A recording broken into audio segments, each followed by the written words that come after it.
valley of the shadows, land of the scorpion. Stung by the darkness, swimming in all the poison. I need some angel music, so damn hot down here. I need some angel music, so to wash away the fear. Come with some angel music, so damn hot down here. I need some angel music, so to wash away the fear. Holy, unseen, I plead, show me some mercy. Grandma, come on down here and sing your prayer with me. Cause I can shine like a raven if I get a little bit of sun, a little bit of light, just a little bit of sun. I can shine like a raven if I get a little bit of sun, with a little bit of light. I can shine like a raven. I can shine like a raven. I can shine like a raven in the land of the shadows, the valley of the scorpion. Stung by the darkness, swimming in out the poison. I need some angel music. I need some angel music. I want some angel music, the song to wash away the fear. Holy, unseen, I play, show me some mercy. Grandpa, come on down here and sing your prayer with me. Cause I can shine like a raven with a little bit of sun, a little bit of light, just a little bit of sun. Black feather Gleason, just a little bit of light, a little bit of sun. I can shine like a raven, shine like a raven. Black feather Gleason.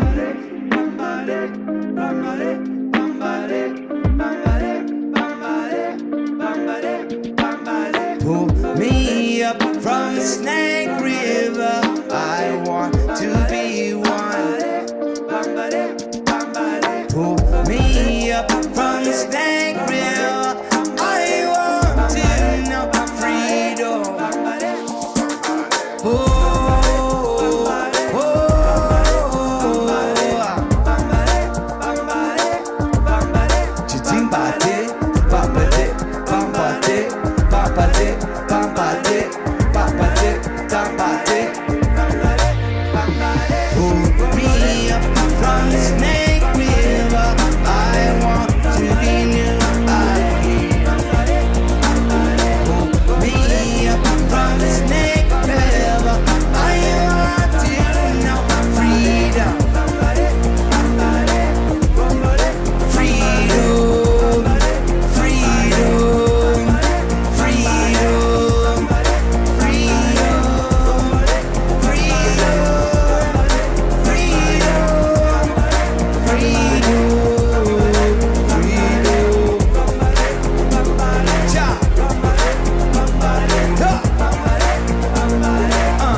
Hey, Scott, got good news.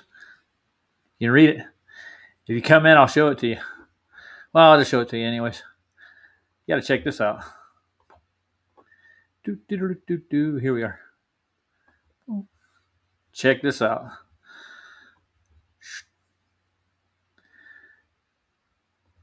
And there's a grand total for you. Boom. So we're making it in the big world. Bomb today. Yeah. I like it. Hey, Big Pine, how you doing? Good? So I thought I would do a couple of videos before I get into Gleason's. Eric Dubé put out another video just recently I wanted to look at. I started watching it. I thought we'd look at it first. And I found the receipt I got for Duffy promising I could go with the TFE thing. So, with a little help from my friends. Yeah, good news. You see it on the screen. I got a donation from an anonymous person for $3,400 to the trip. So I'm going to actually just finish up all my paperwork for traveling now, and then hopefully I'll get enough before the year's up or before the timeline's up for this year. If I don't, I'll be doing it next year. The grand total altogether is like 25 to 30, I think. I think I can do it for that.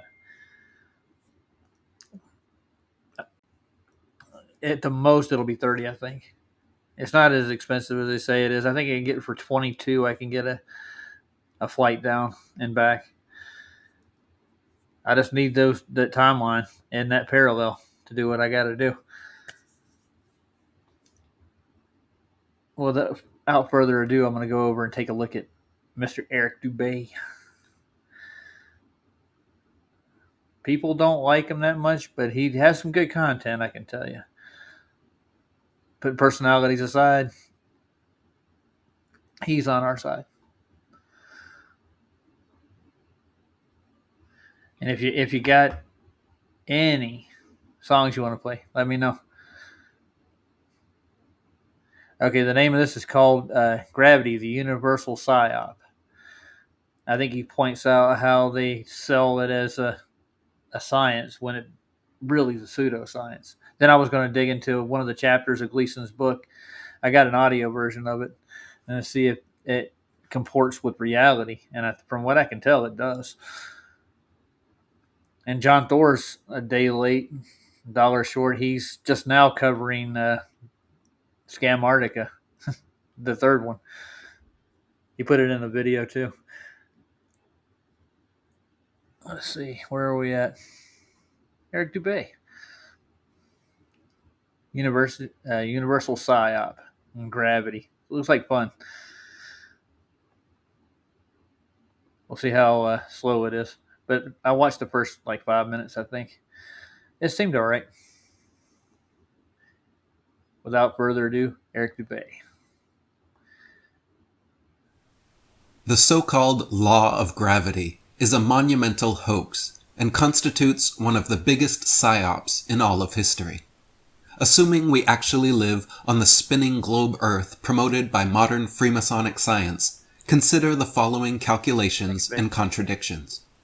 The supposed law of gravity claims its mysterious action-at-a-distance force can be measured as g times m1 times m2 over r squared, with g being equivalent to 6.674 times 10 to the power of minus 11. Now, consider the One World Trade Center in New York, which has a mass of approximately 1,050,000,000 kilograms. This means that if you are an 80-kilogram man standing 10 meters away from the One World Trade Center, then there should be an expected horizontal gravity of 0.05606 meters per second squared. Considering the standard rate of vertical gravity... You get sucked into big objects eventually over a small period of time, which never happens. But why does everything fall down, mister? Well, is 9.81 meters per second squared. This means the expected horizontal gravity from the One World Trade Center should be pulling at about 1/174th that of standard vertical gravity. This may not sound significant, but it must be measurable, and this point becomes extremely interesting when the same 80-kilogram man stands just 1 meter from the One World Trade Center. Whoa. In this instance, the questionable law of gravity calculates that the horizontal gravity increases 100-fold to a whopping 5.606 meters per second squared, which is more than half of standard vertical gravity. This would absolutely be both measurable and noticeable. Like large mountains. The gravitational attraction between an 80-kilogram man standing 1 meter from the World Trade Center should be easily felt and should require significant effort to resist being pulled into the wall like a magnet. Finally, if the same man were to be so unfortunate So next time you're downtown next to, a giant skyscraper, just brace yourself. It's going to suck you into it eventually. Right. as to touch the Trade Center, the bogus law of gravity says that you will need to call the fire brigade to come and detach the man, because he will no longer be able to break free by his own strength. Consider the same 80-kilogram man now on a vacation to Switzerland, where he goes to rock climb the famous north face of the Eiger Mountain. Here, the mystical law of gravity predicts that even if he loses his grip while climbing, there is no need to fear, because it's impossible for him to fall from the 10-billion-ton mountain. Since the distance between himself and the mountain is almost zero, making r squared in the equation nearly negligible, the amount of horizontal gravity pulling at him should cause him to cling to the rock face like a magnet sticking to a refrigerator door. Thus, according to the magical law of gravity, we are assured that rock climbing massive mountains like these is actually among the safest of pursuits imaginable, because falling is deemed physically impossible. Again, it cannot be overstated. The formula for gravity implicitly implies that as any two objects approach each other, the closer the R value drops to zero, the stronger the pulling force that exists between them. When two objects physically touch each other, the gravitational force between them increases to a very large number, implying that they should become difficult to separate. In reality, however, only magnets behave this way, and no other objects show this supposed increased attraction proportional to distance, as predicted by gravity. Hence, they call it a pseudo force, which is just another word. So I think it's Latin for bogus, fraudulent. Yeah. Freemasonic science apologists, attempting to refute the necessity of non-vertical gravity, will often assert the Star Trek argument of, "Gravity only comes from the center of the Earth, Captain." But this is a nonsensical double standard, because the same broken law of gravity claims this calculable mutual attraction exists between all objects, even between two particles, and not solely from the center. Google AI clarifies, quote, "Gravitational attraction emanates from the entire mass of an object, not just from its center of mass. When dealing with objects far apart, or those with spherical symmetry, assuming all mass concentrates at a single point is done to simplify calculations. Gravity acts on all parts, while the center of mass..." You never see anything in nature that's perfectly what? Spherical. Not even the moon or the sun. You can't even really make all of it out to begin with. So, yeah, the calculations there are like just like a blanket statement so they can have their heliocentric horseshit. That's my opinion, and they're sticking to it. Is helpful for simplified calculations. Every part of an object contributes to its gravitational field, and this distributed attraction has significant consequences in various situations. In other words, the pull of gravity comes from the entire mass of objects, not just from their center. So the excuse of claiming gravity only comes from the center of the Earth globe is an unevidenced, backpedaling double standard. Another one of gravity's nonsensical double standards is that this same force is attributed to two very different effects. Gravity is said to cause all objects, people, buildings, oceans, and the entire atmosphere to stay clinging stuck to the spinning globe Earth. I'm telling you. Meanwhile, gravity is also said to cause the moon to orbit around the Earth, the Earth and other planets to orbit around the sun, Wow. and the solar system to orbit around the galaxy. This means that sometimes gravity causes objects to stick to one another, and other times gravity causes objects to orbit around one another. How can these two very different effects be attributed to the same force? Freemasonic science claims that if the initial speed and trajectory of the two objects is just right, then instead of crashing together, they can somehow perpetually orbit each other, due to the force of gravity being perfectly balanced out by the object's inertia, causing a continuous curve around the central object. If this is true, why is there not a single experiment or demonstration in history that shows two objects meeting with such perfect inertia and trajectory as to lock themselves in perpetual orbit with one another? Why is this special effect of gravity conveniently limited only to objects so large we cannot experiment on them? Yet another contradiction and double standard from the illogical law of gravity is the behavior of helium balloons. The formula for calculating the force of Hydrogen, gravity helium, depends solely on the masses of the two objects and the distance just between hot them. air alone. This means any objects of non-zero mass will be subject to the pull of gravity proportional to their distance from one another. Why then do helium balloons defy this fickle law of gravity by first rising and then clinging to your ceiling for several days, before slowly starting to hover lower, and then after many more hours or days, eventually settle to the ground? Releasing the helium balloon from 10 meters off the ground, or 1 centimeter off the ground, makes absolutely no difference to the balloon's immediate defiance of gravity. The same applies for a basketball thrown into a lake. The broken law of gravity calculates that the basketball must sink and remain stuck at the bottom of the lake because the force of gravity depends solely on the masses of the two objects and the distance between them. But the basketball defies this law by immediately rising to the surface right after it's thrown in. How is it that helium balloons and basketballs can become veritable anti-gravity devices?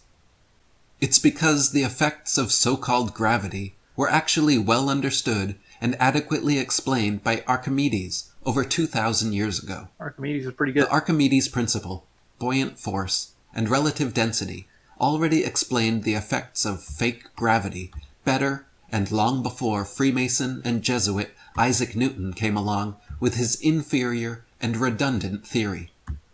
Under the valid laws of density and buoyancy, everything seeks its relative density with the medium surrounding, and rises or falls accordingly.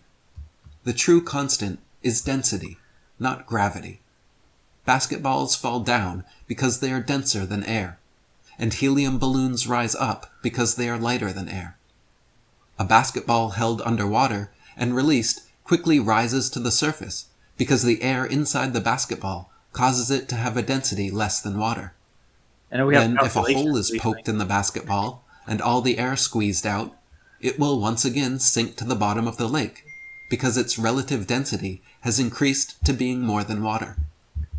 Newton's redundant theory of gravity has nothing to do with this and simply piggybacks off Archimedes' principle and the natural physics of density and buoyancy.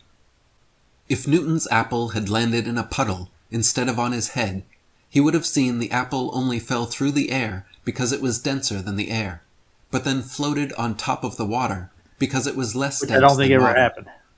These so-called effects of gravity have everything to do with relative density and buoyant force, and nothing to do with Newton's extraneous theory of magical action at a distance. In reality, this pulling force called gravity has never been proven to exist, and the only reason it is referred to as law is because the majority of Freemasonic science depends upon it. Without this myth of gravity, a whole host of other lies and misconceptions are exposed as nothing but untenable theories, including the supposed spinning globe you're told you live on. There's a supposed spinning globe you live on. It's presupposed, actually, in all the calculations based on that principle, which it all crumbles to shit. And of course, you guys know that. That was a nice little video where he summed it all up in the two different theories and one that doesn't work, which is relative density. It actually does work. So, and then Leo put out a new video, but I was thinking about looking at it too, right quick. But I wanted to review this video with the why down. I don't know, because they're seeking their equilibrium on a horizontal plane is a better way of saying it. There's no up and down on a globe too. There's only in and out. Let's see if I can find the Gleason's documentary I was looking at.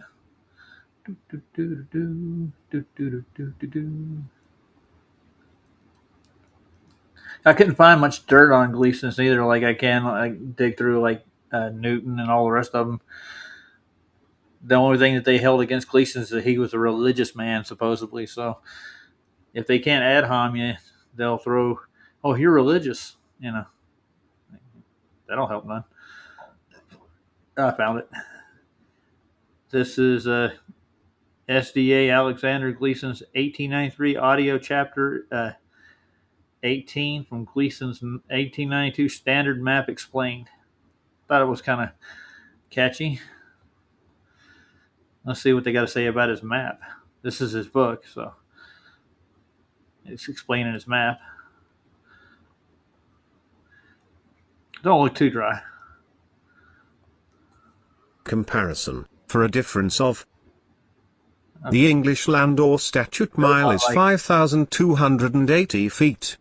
The nautical, sea, or solar mile is 6,075 feet. A new circular map of the world, and longitude and time calculator. We have prepared a new map of the world as it is. The map is finely executed and printed in 6 colors. It contains all the continents and principal islands and rivers of the world, also, all the principal cities of the earth. The circle of the map is 14 1/4 inches, having a time dial on which is marked in bold Roman numerals the 24 hours of the day and the minutes of the hour. The face of the map is provided with 2 detached radiating arms from the center to the circumference of the time dial. The arms are held together by friction, having a pivot socket at the center of the map. Well, that's good. On the arms is stamped the degrees of latitude. By the operation or moving of these arms, the relative time of day or night is quickly determined and read on the dial by the child or person who can read the multiplication table, or tell the time of day by the hands of a clock. Latitude and longitude, and the existing difference of time between any places may be determined without the aid of figure sign a moment's time after the places have been located on the map. The great advantages to the child or pupil are these: the whole world is before the person, with all its continents, countries, etc., in their detail and relative location, the one to the other, and so is the geography of the earth and seas established in the mind. The map should hang in the house of every family in the land as well as every office or public place. The publishing company have ready a large wall map for school rooms and public places. Nice. The company will not only supply the United States, but the world, and very soon the globe map and Mercator's projection will not be found. As a useful commodity they will not exist, and if any existence of them should be preserved, it would be but a memorial of that pagan idolatry from which the nations had evolved. The hypothesis of the motions of the Earth and planets around the Sun were not. This thing was supposed to eliminate heliocentrism, which it didn't. Hey, Mr. Anus. The time is now. I get the gist of this. It's just pretty much telling you this is a flat map of the Earth. This is what the Earth is. I thought this thing was going to have more, but this is actually chapters of the book so far. Not original with even Copernicus, as has been claimed or supposed by some. According to mythological tradition, Pythagoras, the sun worshipper, was the medium through which the devil operated, to bring into requisition the present godless adorations of the inventions of man. Godless, I say, for such ideas as the founders of the system possessed and taught, I am safe in saying, never sprang from a divine source. It is but simply a matter of justice that I mention the source of this pagan institution.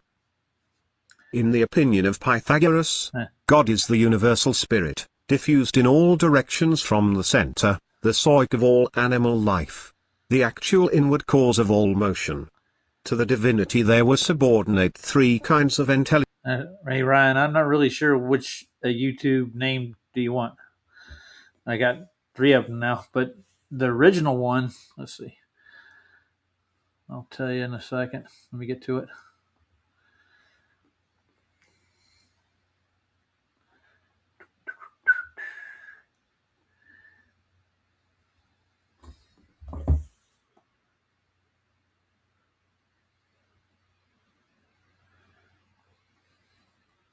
Got to switch accounts since I'm in under Michael, because Michael doesn't have any numbers after it.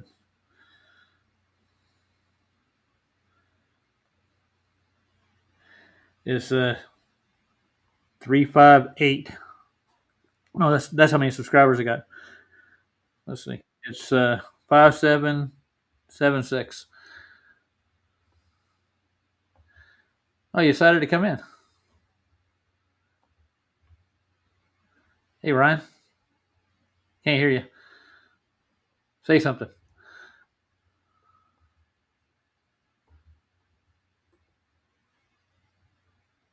You're on mute.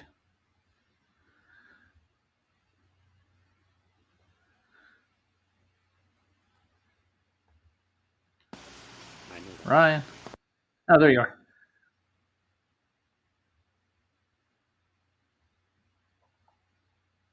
Oh, we got a little audio out of him.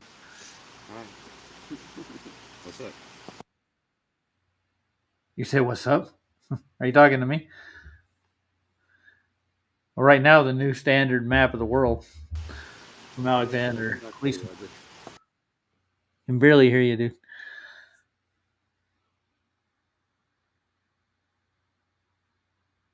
Are you there?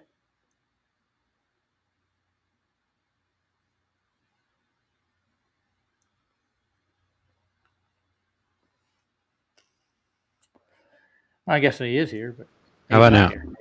Oh, that's much better. Oh yeah, beautiful. All right, I got it working now. Like a bell, dude. Did you get my numbers that you asked for my account? I didn't need them. I just had to subscribe. I hadn't done that yet, and I didn't realize it. That's why I couldn't find it on my computer. I was tripping because I was trying to use a computer because it's steadier. Hey, Jim. Nice. Hi, Big Pine. Not too many people in here, but not that many people are subscribed to this channel neither, so they don't get alerts for it. I got 41 subscribers on this channel now. Did you see my GoFundMe, Ryan? Nope, I haven't seen it. Oh, check it out. I'll get it up for you.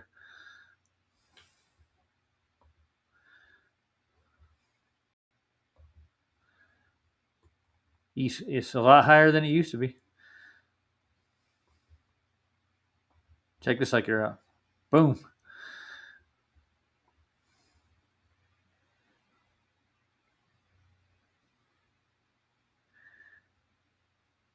One more bite out of it than there were. Happened like overnight. Somebody donated $3,400, dude. And I can't find out who they are. I could thank them all day long, but I don't know. They know they did it. Thank him anyway. Yeah, I did, but I can't thank them online neither. I can't like send them like, oh, thanks, because they're They anonymous. did that on purpose, so just leave it. Yeah, I am. They don't want to be known, so I think that Gleason's chapter. I got to read that whole book. I've been flipping through it. It's interesting, but he makes valid points. You know, I don't think we need to show any more of it. I want to just rather go play one of Jim Enos's videos and maybe go over Leo's latest video. And I found the Duffy phone call we made. We got that sorted out. Thanks, Greg B. He found it for me. So I had to dig through a couple of streams to get it. But I got the receipt saying that he did promise to take me along the trip the first time.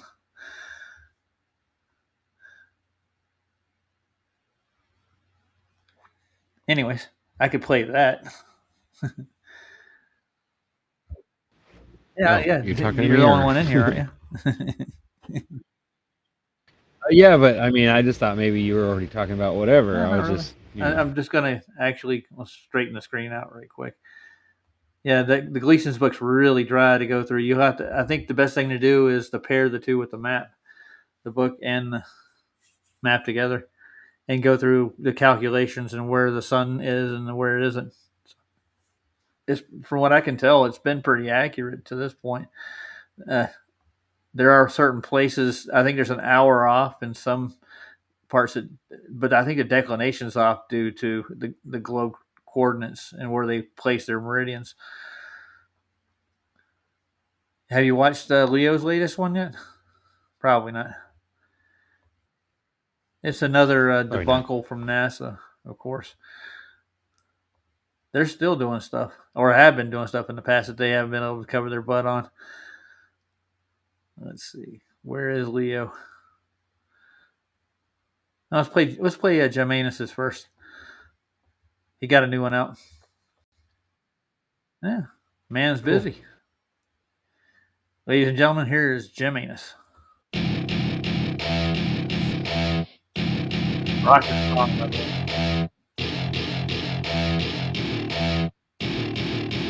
to my party, we're just getting started. A life is a dream or a nightmare scarring. Hand me a drink cause I think I'm going all in. Get me a shrink who can catch me when I'm falling. Cover up my scars, flip the handlebars. Crashing in my car, wake up in a bar. I'll be a superstar, just on my avatar. This world is so bizarre, empty out the reservoir.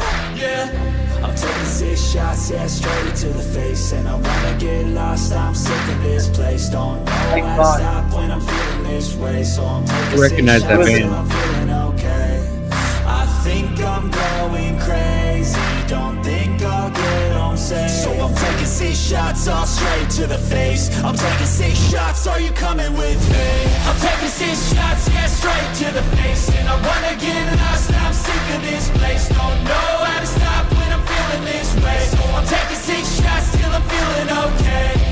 I think I'm going crazy, don't think I'll get home safe. So I'm taking 6 shots, all straight to the face. I'm taking 6 shots, are you coming with me?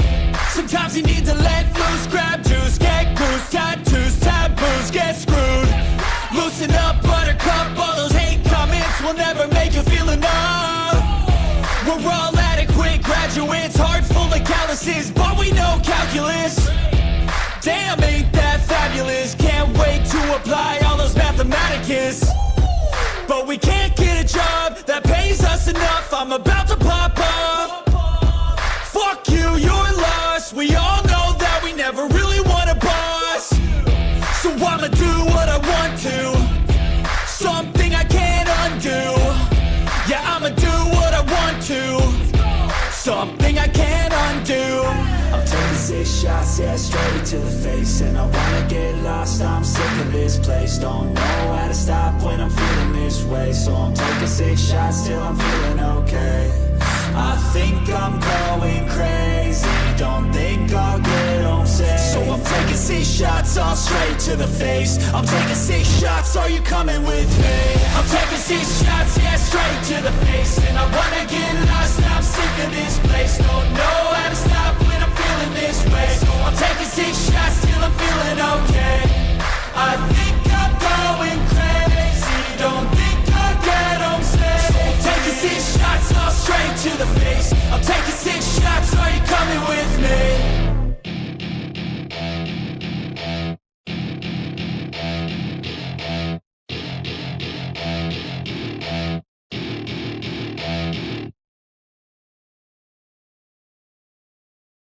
Nice little video, Jim. I don't know where you got that song from. Ryan knows the band, right? It sounds really familiar, but I don't think it's what I thought it was now that I listen to the words. Yeah. I just got what Big Pine said when he asked what my number was. It's 69 420.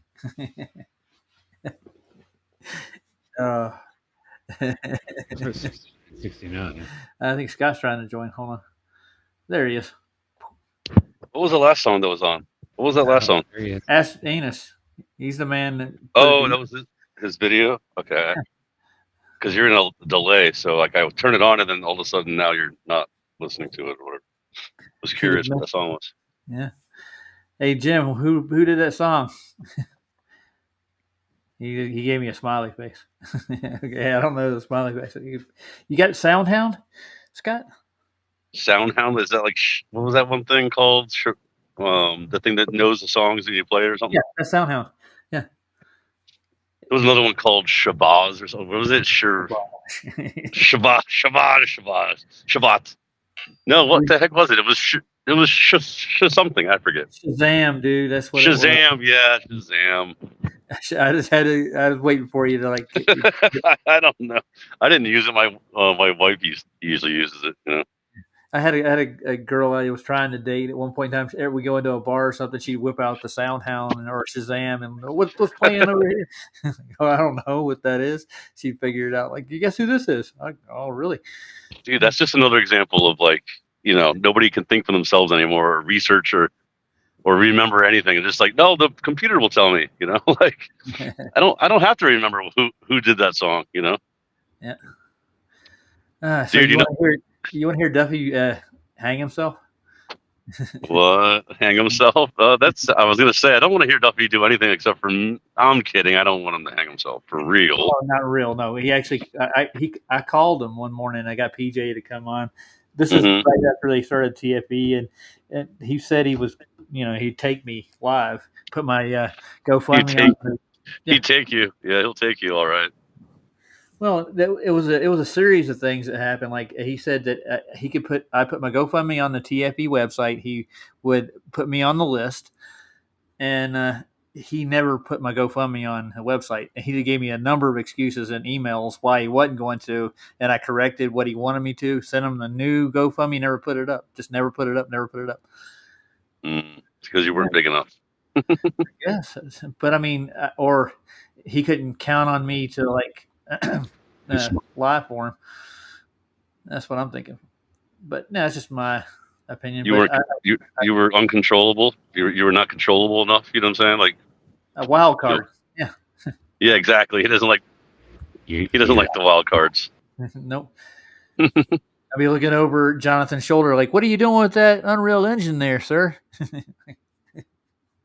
Oh, I'm doing post-production work. That's what I would get. There shouldn't be any production work in an observation like that. You just turn the camera on and go live. Oh, I saw that they're doing the final debate. Yeah, Did you see that? Yeah. Oh man, I haven't watched anything lately by them because I can't stand it. But like by him or whatever. But I watched that one. I was like, so he thinks he's gonna have a final debate, and that'll be it. That'll be all. Yeah. Well, you know who's going to be doing the flat Earth side, right? It's going to be Austin. You know it. I know it. I mean, it makes sense. Yeah. I mean, yeah, because Austin ain't got nothing, but he's not going to use any evidence I get if I go down to Antarctica. None of that stuff's going to be here for this debate. The final experiment's going to be a made documentary before I can even get back, probably. So, dude, a $3,400 donation or whatever you call that is freaking huge, dude. That's crazy. I know. It's nice. That's like insane. The final master debater. The final master debate. You know, Jaron and Austin didn't do anything while they were down there. They didn't gather any evidence. They were like having fun and partying the whole time. but who did things down there? All the other retards. And so there was 12 experiments. Did you watch all those? I didn't watch any of them. No. Like, just like what the heck were they even? The only thing I'm pulling apart is McToon's stuff when I'm going down. McToon's the one with the nail in the coffin, supposedly. So, yeah, I watched everything he did. We got the name of that band. The band was the Nefex, and the song name was Six Shots. Okay, cool. There you go. We got our own, what do you call it? Shazam. Shazam Jim. Shazam is the magnetic declination that supposedly McToon got from Punta Serenas down to the Antarctic shelf. I'm going to be pulling that apart on the way down. And then when I get there, the idea that there is a reflected sun there for a short period of time during that frame, I'm going to actually use a solar filter to actually take pictures of it, physical pictures of it myself. And I'm going to do a 24-hour live stream on the solstice. I'm going to try to stay to the 21st. If it's possible, obviously. I don't see why it would be. Huh. Use the Starlink. They have. They have. I know they have it. I know down there now in the camp. You can bring a cell phone while you're there. Well, then why didn't they just do it then? Because they're outside where they went to. They were outside of the camp, like what 2 kilometers. Oh, you're saying they couldn't do it from that spot that they moved to? Is that what? Oh, yeah. That's the excuse then. Okay, I got you. Well, but you still could have done it on the other spot. Yeah, but you won't get the range because of the mountains. Okay. Well, no, I mean, I know you're saying like you can't get the last part of the sun dipping down behind the mountain, but still, who cares? To still do it. They should have still done it. I don't think they would even. That would be counterintuitive to their model, wouldn't it? They should have had like 5. Well, you could probably live stream 5 people at one time down there. I don't even know the bandwidth. I mean, how much bandwidth do they have? Who knows? I don't know. I'll I be don't know. checking into that. And there's a So, few other experiments. Like, I know the sunspots are supposedly inverted, but the sun rolls in the flat Earth model to start with, like a wagon wheel. So the yeah. spots would be inverted no matter what. So what real proof would be is 24 hours of a live stream from Antarctica during the solstice. Did they get any actual live footage with a solar filter, like a really good solar filter of the No, sunspots? not that I know of. I just know that Really? they did that with McKeegan's camera and a couple other. I I think. was hoping for, I mean, I would hope that they would have done that because that's kind of one of the really important things about the whole idea of, possible mirroring. You know what I'm saying? Like, Even if it's a mirror, it's going to have spots on it, but the mirror would be inverted. it would be inverted. Yeah, of course. But I mean, think about this though too. It could be mirrored twice. Yeah. If you think about it, it could be, it could be a double reflection. So, but anyway, so do you know, there's a meteor shower tonight or for the next few nights, I guess, supposedly. Oh I wonder boy. if Jim could could get some footage of that. That'd be I don't know cool. if we can get to it. He's in. I think he's in Australia. I don't know where the shower's observable from. So It might be. It's probably the only northern hemisphere. I don't know. So Look into back to Duffy hanging himself. You ready? I'll play the phone call for you. Actually, Lev is in this stream too. By the way, Lev came in after I called Duffy. PJ. So PJ was on. I saw PJ on there. Before. He was eating. Oh yeah, he was like eating pizza or something. Yeah, he's having breakfast, dude. This is early in the morning. Or having breakfast. Yeah. All right, there's me. 9 months ago, right? So 9 months ago. Yeah. He had plenty of time to put my GoFundMe on there, and he did say he would actually take me along for the ride as a flat earther to Antarctica, but he didn't provide me. I don't have enough subs at the time to actually get enough funding to get down there, dude. You know what I'm saying? That's the only way he said he'd take me is if I use the GoFundMe to do it. Yeah, because did he already have? Well, he had David Weiss, who was his first pick, right? That was his first idea, and David Weiss said no. Yep. And what he's telling people was that I wasn't prepared for the trip. The reason I wasn't prepared for the trip is because you didn't put the GoFundMe on your freaking TFE website, dude. In other words, they weren't going to take me to begin with. And he even talked to me in person. He knows me as a human being. I'm not like some entity out here trying to do anything special. I was actually going to go along and observe what's going on the trip and make sure that they actually did what they were saying they were doing. Dude, you guys could have totally gone to the same airport, take the same flight together down to Chile. Yep. And everything, you know what I mean? You could have got the same taxi cab to the airport. Yep, we could have packed up in the same. Yeah. Yeah, totally. Yeah. That would have saved a couple. By the time we got there, could have saved a few dollars right there, even. There you go. I mean, he's only 12 miles exactly from me, from where his church is. I don't know where his house is. I think he lives on the outskirts of town in a little area somewhere. But yeah, we could have just hopped on the plane together. Yeah, you're right. Probably got a cheaper fare for the flight. Roger has a vape. He's prepared. Oh, you know it. Here, I'll show you. Poof. See? Vape. Vape gate. What now? Anyway. What about breath now? Yeah, see, I'm in Antarctica, man. That's the whole ruse, was to throw that out there, like prove that we didn't go. No, we want you to prove what you're going down there to see. Do the experiments. We're not about debating whether you actually are in Antarctica or not. I don't really care. It's not the point. The point is that you're doing this for posterity. That's all. You're going down there making a record of an event that happens. Has nothing to do with any conspiracy that you're not in Antarctica. I could care less about that personally. You follow me? Just go down there. Yeah, it doesn't matter it doesn't matter what you call where you're at. It doesn't matter the location. It matters what you're observing. Yeah. Yeah, and the observation doesn't matter with the location, and proving that Well, you're at where you're at does well, matter. as long as you're not at the North Pole, because then it kind of matters. Yeah, that's the wrong date for the North Pole to begin with. Well, of course, yeah. I'm just saying, like, look, that's when location does matter as far as that observation. You know what I mean? Yeah. So let's hear what Mr. Duffy's going to do here. Let's see if I got it queued right. Morning, PJ. Yes. I did say in chat, give me 2 minutes to roll a joint.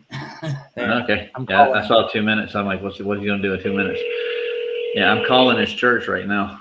Yeah, I had your heads in the background when you was there. Yeah. See if they answer.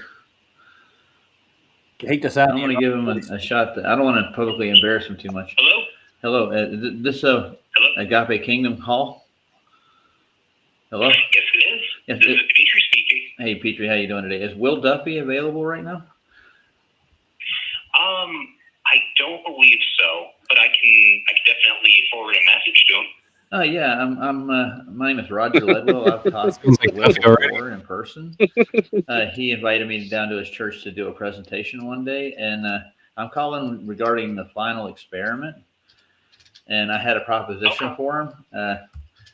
I'm going to be at work later today, but I would love to talk to him about it. Uh-huh. Not like that. Dude, mine's in the wrong place. Let me No, I don't mean like that. I'm saying he usually is the one doing propositions. You know what I mean? Because generally about now, He's the one always doing propositions. Yeah, he'll be on in a second. The feedback. Okay, I'll wait for you. Give me 1 second. Can you make that out, PJ? Can you hear all this? Yeah, I can hear it. To me, that sounds like Will, though. All right. That sounds like Will to me himself. What did you say? He sounded like who? Don't you think? Roger. The same thing I did. I mean, I'm talking to him personally. What did It seems a little more high pitched. What'd you say? A little more fidgety. Maybe he's got a phone voice. He's got his phone persona. Like, this is me, Will Duffy. No, this is Patrick. Sorry. Yeah. I just woke up just a second, like before I was supposed to be on, so it's tough. What is this music? Music This isn't very. This is not it's Christian music. It should be Christian music Let's on see if he shows a Christian. That's weird. Hello. Will. Hey, Will. How you doing? How you doing this morning? This is Roger. Remember me? Yeah, good. Say your name again. Roger Ledwell. I came to Hey, your. Roger, how's it going? That's Your name I again? had a proposition for you. I would love to go with you guys on your final experiment as a flat earther, which I really am one. But I would actually do a GoFundMe if you would be interested in me going. If it's not too late, I understand there's a time frame and the passport and stuff I'd have to get if I did go. Are you willing to work with me on this? Yeah, so you want to go? Dude, I've been sending you messages over your channel several times over, and I've never got a reply back. So, yeah, I've been telling you for a Okay, sorry. I try to respond to everything. All right, did you send me emails or? No, just over your at your YouTube site. I just go on and send a message telling you this is Roger Ledwell. This guy came to your church. I want to talk to you. Stuff like that. Gotcha. Okay, sorry. Yeah, I get messages all over the place. Sometimes I can't keep track of them. But yeah, if you think you could raise the money, they'd be great to have you. Yeah, and if it doesn't work out as us going, I'm going to donate the money to all the for hurricane relief, homeless down in Florida and Carolinas. That's where my family are from. So I think I could arrange this. Yeah. I don't want the. Okay. Yeah, I think it all sounds great. Okay. You guys. If you want me to give you my phone number and stuff. PJ Space. It all sounds great. That's what they say when they don't care. Like, it sounds great. 928. Yeah, sure, whatever. Yeah, whatever. Yeah, exactly. 6114. Are you the guy that actually came to our church? Yes, I did. I came to you. Went to your Sunday school service before you guys started. and I met you. You sent me emails. You remember? Oh yeah. I thought I tried to text you, but maybe it didn't come through. No, he never did. I didn't get it. Okay, great. Okay, you're down with us? All right. Well, can you call me and give me all the information that I need, or email me? And my email's Cooper Ledwell. It's one word: CooperLedwell @gmail.com. Sure. All right. Well, I appreciate that. I was tempted to go down and talk to you at your church, but I thought that would be kind of a rude thing to do.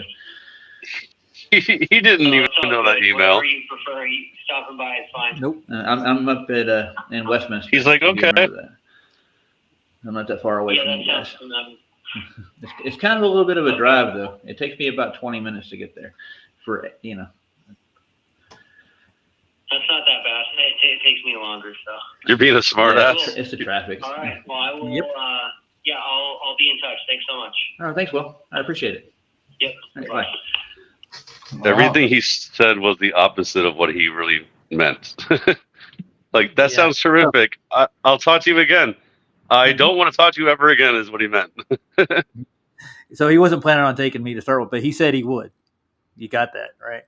And he did not. He followed through with 2 other emails saying that my GoFundMe was worded wrong. So I reworded it, sent him a new one, and he never replied back to that after that point. Never got like, oh yeah, by the way, you're on the TFB website. Your GoFundMe is gaining nothing, or we're going to put it up. Nada. Where's your passport? We'll buy the tickets for you, or whatever they want. We're going to do, or not buy the tickets, but purchase the tickets with your money. They never did any of it. They stopped dead in their tracks, dude. They weren't planning on taking me because there's a lot of fraud going on in this experiment. Hey, do you remember? This was 9 months ago, right? When that conversation, right? 9 months, right? So when did it actually first? Like, when did he first talk to Sean Griffin and lied? I forget now. Was that a year ago now, right? Almost, yeah. So it was like I think we're almost at the year, yeah. Like at 11 months from when it's first. But I talked to him in between there at his church a month before that. Mm-hmm. Remember this shit. Wait, so that was the time that you went to Sunday school, you said, right? Yeah, well, his Sunday school was going on when I showed up at the church, and I was actually live streaming on Sob's channel when it happened. Was that the one that Jaron was like, oh, Roger went there and said that it was like under construction that time? No, I went there before the first time when he invited me down. Nobody was there. I was going to go there on a Thursday night service. It was advertised on Facebook. They have a Thursday night service, and they had a renovation sign in front of the church, like they just renovated it. Doors are locked up. Nobody's there. There's a trailer and a dumpster in the backyard. So I'm thinking they're renovating. So I did. Yeah, I would imagine. Yeah, definitely. I would definitely assume if there's a dumpster and a renovation sign that they're renovating under construction. Which Jaron said, no, it wasn't. No, it wasn't. Jaron's like, that guy's a liar, Roger. That guy, Roger, whatever his name was, is a liar. Dude, I keep my receipts, dude. I got the video still. It's on Sob's channel if you want to look it up. You got to dig through. I got to dig through to find that one. I live stream when I'm making claims about stuff I do. I record it. Like that. I know they're going to call me a liar because they're the liars. That's the point. Yeah, that's the thing. That's when I knew it was so fishy when Jaron, because he talked about it twice, and he was like, "Oh yeah, that one guy." Go ahead. Ryan, what were you saying? I said I warned all of you way back at the beginning. Ryan, I wasn't here for that. I mean, I didn't know you, Roger, yet, but I would have been on Ryan's side. I would have been like, Ryan, tell him, like, you're wasting your time with this freaking because I could tell that guy was a shyster. That's why I think it's funny because we're talking about it, and I'm like, yeah, but if you knew the whole story. Yeah. I mean, I know the whole story. It's just a matter of I was just questioning the time. I don't think that he thought that it wasn't going to be that way. I think it was more he thought because he was a pastor and stuff, he thought that was going to get overlooked, right? I think that's what Roger probably thought, but I knew better. Yeah. I was like, nah, he's a liar. He's probably not even a real pastor. He probably just got it dumped in a lap, or something like, I don't know. Well, he took over Bob Enyart, man. That's what he did. Yeah, when I heard that, it made sense, Roger. Like when I heard, I think the first person to talk about that part was Jaron. Jaron talked about that in the very beginning, Yeah, well, Jaron's and involved with Bob but Enyart, believe it or not. yeah, That- but he liked Bob Minyard. He said, I remember him saying it. Yep, Minyard, so, whatever. yeah, birds of a feather will Like flock together. he said he was like, oh, he was a good guy, even though he was against flat Earth. I'm like, what is going on here, dude? That was very weird. Like when he said it a long time ago too, like a year ago, in the very beginning, he said, "Oh yeah, Bob Enyard. He was a good guy, man, and he died, and then this guy took over for him." Like, okay, that sounds so freaking fishy. Well, dude, there's another character in this saga that people overlook. There's a guy named Jack Horner. You know who Jack Horner is? Little Jack Horner, yeah, I remember him. Yeah, he's the guy who did He sat in the corner, right? You and I am no. No, he actually he's in charge of paleontologist exhibits in the Denver Museum of Natural Sciences, and they based the Jurassic Park on their findings supposedly. And they have Oh, a lot to lose, dude, especially with the whole Big Bang evolution theory and dinosaurs. They don't want creationists involved in this at all. And creationists are trying to defame Sue as it is. You know who Sue is, right? who? The T Rex, the one they have here in the museum. They Oh, actually, I'm supposed to know. I'm supposed to know the name of some freaking fake dinosaur. well, it's the most popular T Rex in the world. Well, that shows how much I know. Yeah. Well, Why would we care? it was found to be fraudulent, man. Like it's not a real dinosaur. The bones of it. Yes, Roger. I know. It's none of them are real because dinosaurs are not real. Yeah, that's correct. The fact of the matter is that they're fighting legally for it now to keep the dinosaur in the exhibit, and they're fighting. They're like, keep the fake dinosaur in the museum. And like, well, what do you mean? well, Wow. the thing is, there's a Christian group that actually involved with Bob Enyart who want to get it carbon dated. Everybody wants the dinosaur. Yeah, that's freaking. Everybody do the dinosaur. Oh man, that's funny. But no, how funny is that? That's an oxymoron. So a Christian group wants to keep the dinosaurs. No, they don't want to keep it. They want to carbon date Sue, and if they find any, You're saying they want to, really defame it too. So Enyart was involved with it, but there's another group of young Earth creationists that have a theology that God created dinosaurs. And they want to hop on it and like, yeah, look, we got proof that God made dinosaurs. Look, we found DNA in a dinosaur bone. It's not that old. They're fairly young and all this crap. That's a bunch of bullshit. I saw that. Yeah. So they're not even like 2,000 years old or something. They're like less than 2,000 years old, and they're like, yeah, they're definitely real. Sure. And show me a full skeleton of a T-Rex that they found dug up. No, most of those are piecemeal put together, and they're really fraudulent. They're all like, there's no such thing as a like even a half of a dinosaur or even a third of a dinosaur. Yeah. They find like one bone, and then they say, "Oh, there was other bones, but we just can't find them." Yeah, most of those are like whale bones and mammoth bones and stuff like that. They're not dinosaurs.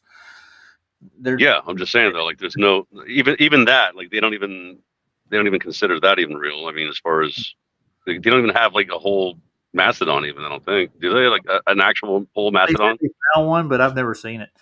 They said they found one in ice in a glacier somewhere up in north of Alaska back in the 80s, and I've never seen any evidence of it. But what about a saber-toothed tiger? Do they have an actual physical, like, an entire structure? I don't even know if they even have that. I think they just have the freaking tusks. Yeah, maybe or the teeth or whatever. Yeah, but I mean that's not unusual to have a tusked animal, and a lot of the elephants that were here in northern part of the world were brought in from other parts of the country and brought over with circuses and other things, and people actually got them as pets back in the 1800s, and they kept them at their house like rich folks did. So, yeah, they migrated to the farther north and adapted. That's what it looks like to me. They found tons of mammoth teeth and stuff and skulls, but that's about it. But the the legendary dinosaurs for Jurassic Park is what they're trying to defend, because they actually got a lot of money from that movie, and they accredited Bob Enyart, Jack Horner, and the paleontologist here in Denver got paid to do Jurassic Park. And they got a lot of world class fame, and they think that they have proven that dinosaurs existed. But this group stepped in and are trying to disprove that.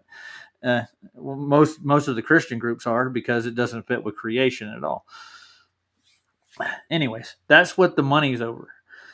They're getting paid for dinosaurs. The next dinosaur species are they finding that they get to publish it and put it in Nat Geo, and people just suck it up like it's an absolute, but there's no actual real paleontological evidence. They're getting paid for dinosaurs. Getting that money for them dinosaurs. Yeah, and you saw that last hoax with the kids in this town in England that got so-called molested by their school and their church and all this stuff. Jaron's actually involved with that group too. He did an interview with it and put it live on his channel. Isn't that interesting? What the heck? Wait, what are you saying? Yeah. PJ just did 2 shows on it. He played the whole thing, the original documentary and Jaron's coverage on his channel. One of who was it? I forgot who saved it. One of the girls in our group, she actually took a thumb drive and saved it and put it on Rumble, and we got it off Rumble and played it over there, the Jaron part of it. So Jaron's involved in this, and there's money going all around, and he's getting paid for it. He is a world-class shill, dude. He's just here to make money. That's all. And he's finding these causes and stuff like, oh, yeah, we need to do something about this Satanist group in England. This is why I'm doing this documentary. But he's actually, it's all tied in with Bob Enyart, and it's even like the John Rene Ramsey kid and all the stuff that went on in that trial. He's involved with that stuff too. He's on the side. Oh yeah, I totally forgot about that John Benet Ramsey stuff with Bob Enyart. Oh, it was Series B. That's right. Crap, smack me sideways. She's in the audience right now. She's the one that saved that interview. Oh yeah, yeah, she did, and she gave it to PJ. Yeah, what a tangle web we weave when we practice to deceive. That's basically, and he's involved with TFE, so I mean everything just flows downhill here. It's all coming from Enyart, Duffy, and the science community here in Denver. It's all about what they get paid for and what they teach in schools.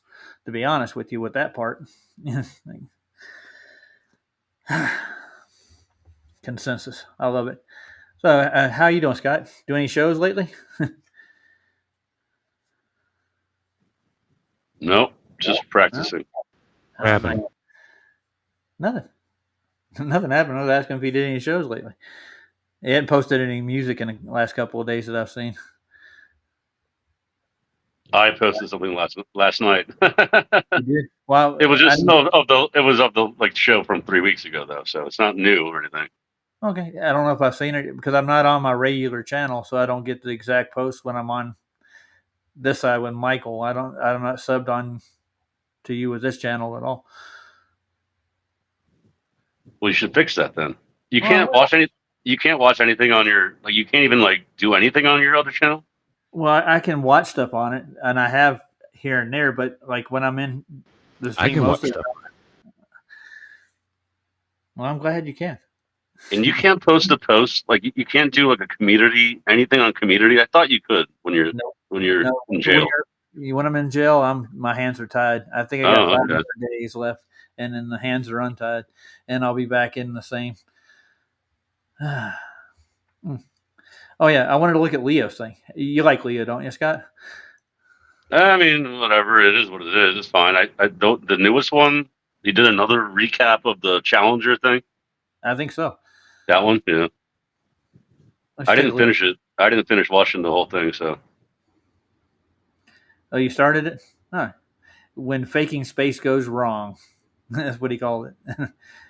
When faking space goes wrong. It goes wrong every time you fake it. Let's put it that way.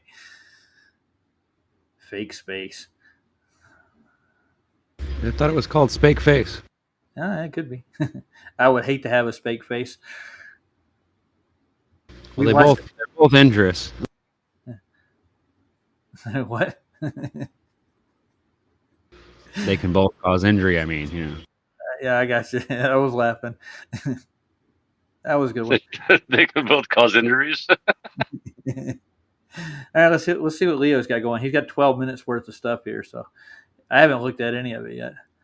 Let's check it out. I'm sure it's good. Yeah, Leo's got a level head, if you know what I'm saying. When faking space goes wrong. Ooh.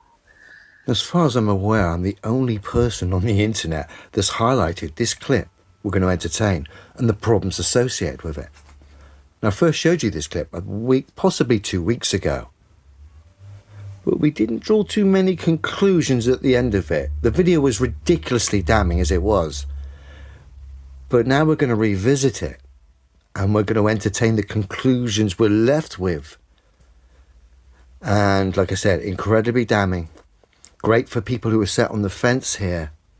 Remember, for all you fence sitters, my stance regarding this subject of space and the Earth is I simply stand by what's physically true. That way, I eliminate propaganda, shady characters, conceptual ideas. I simply stand by the physical truth of this Earth. That gives me a foundation to see very clearly, okay? The results of what is physically true, go test it for yourself. They highlight to us all. Unfortunately, what we've been told, that the globe is our reality, is exactly the opposite. The globe is physically impossible. And then, of course, when we entertain space, it only gets worse. So let's have a look. The mission, STS-51, the narrator, Frederick Gregory, who at the time supposedly was a rookie pilot on the space shuttle. Frederick went on to become a NASA administrator. Frederick's narration is great and makes for a wonderful story until you actually cross-reference what Frederick's saying. And when you cross-reference it, it really is incredibly damning, and the conclusions we're left with, aren't great. So let's have a look. We're going to play the full clip. It's what? Just over 3 minutes. And then we're going to dissect it up, and we're going to delve into the conclusions we're left with, which we didn't do previously. And if you're a space fan or you're someone on the fence, it's time to wake up and smell the coffee. Our crew patch was designed by the daughter of one of our crew members, Carol Lynn, Don Lynn's daughter. Did an excellent job. We were very pleased with it. While Challenger waited out on the pad for us, we were having breakfast. This is the morning breakfast. You notice we carried the motif. Roger, you remember the first video he did about this, right? The biggest trick about this was breakfast with us. Yeah, remember the guy flying over, and he calculated the speed. He calculated how the speed was completely wrong. Like he was, I'm sure he'll show it now, but you remember that part, right? Yeah, it's obvious, though. They don't know how fast they're going. They're just putting on a show for people. That's what they're doing. Yeah, and he's breaking it down and proving that they're way wrong. Oh, Lord. All right, you back to him? Hey, Ryan, what'd you say? I couldn't make out what you said, dude. Can't see me, can you? Hold on. No, I'll put you on screen so we can see you. Oh, here we go. There he is. Somebody say vape? Yeah, we'll say vape. Yeah, I've used those little things before. Wait, what was it? I missed it. What was it? You want to see it again? There, show What was it? Just a regular vape pen? Yeah. God. That's all I got right now. Well, I got some stuff outside, but I got to go outside to smoke it. Hey, they can't smoke inside. That pack of zigzags. I've been Big there, pine. I can vape in the garage, but if my wife sees me do it, she gets mad anyway. But I still do it in the garage. Big Pine's old school. I've gone new school with the dab. I used to roll them up back when I was younger. With a dab, you don't have to roll up as much. Let's put it that way. I hope not. Well, if you did, man, that's a lot of smoke. It's not good. Yeah. All right, let's get back to Leo. dabbing along. We could have him on board for our crew picture. Exiting the quarters, we all marched off to the van, gave our usual happy wave, and we're ready to go out. Happy wave. Did our usual happy wave, he said. He said it's his first time. Did you hear what he said, though? He's a rookie. And he said our usual. That's kind of weird. That's kind of weird that he said it like that. You know what I'm saying? It is. That's weird. The actual sensation of those main engines starting, and then oh, look, it's a balloon. Look at that balloon. That's pretty cool. And I'll tell you, this son of a gun really rattles when a balloon with a rocket or a whatever that is. Shuttle. They're shining stuff and something on it. They're faking that right. Because it doesn't match up with shadows. Yeah. Guys, all they got to do is get enough thrust to get high enough so they can do a parabolic maneuver out of sight. That's all they got to do. That's it. Well, yeah, it goes upside down because the balloon has to be on the top. And that's when he's... and then he starts talking about that, too. He's like, we do the barrel roll, and then we're upside down. But then it's funny because when you see it, the video... it's right side up. So obviously they have to have the camera. That's what they would say. I'm sure the freaking Globies would say, oh, of course they put the camera. Oh, yeah. Luca would say, the camera, of course they had upside down. Yeah, but there in space, there's no upside down. You know that, right? In the grand scheme. No, when they're looking at I'm saying you're going to see it here soon when they're looking at the East Coast. That's when they're upside down. He talks about it. Well, you'll see. Right. He'll talk about it right here. All right. Not to observe, but to monitor and make sure that everything works properly. After we took off, of course, we had a big roll and something very unique in this picture. In this series of shots, we're going right up the eastern coast of the United States. We'll flash back and forth between this outside to the window shot and the orbiter actually from the ground, but I think it was spectacular. Spectacular. he thinks it was spectacular. Right the eastern coast. I commented to Bob that we have just gone through some clouds. Those clouds we just went through were at 42,000 feet, so you can tell we were really traveling upward.